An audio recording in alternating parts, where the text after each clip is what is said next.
হ্যালো বন্ধুরা, আমার YouTube channel the craft gallery with দীপ্তিতে আপনাদের স্বাগত। আজকে অনেক দিন পর আমি একটা ভিডিও আপলোড করেছি।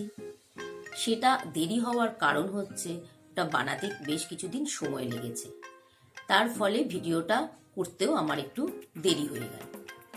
আমি এর আগে আপনাদের অনেক বেবি নকশি কাঁথা দেখিয়েছি।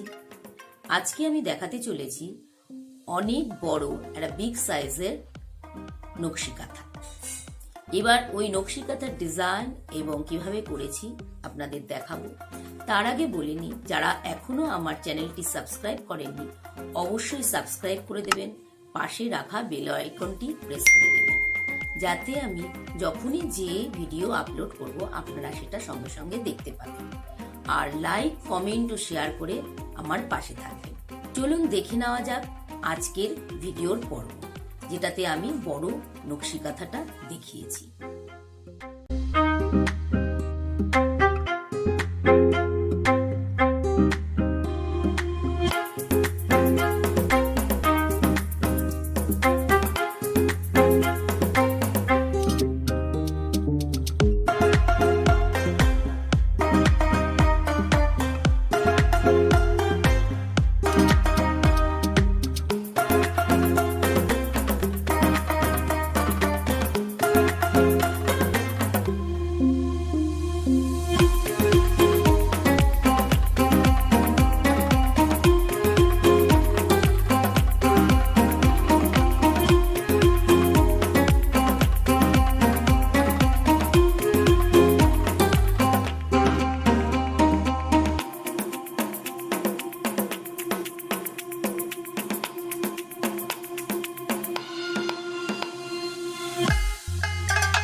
ধন্যবাদ।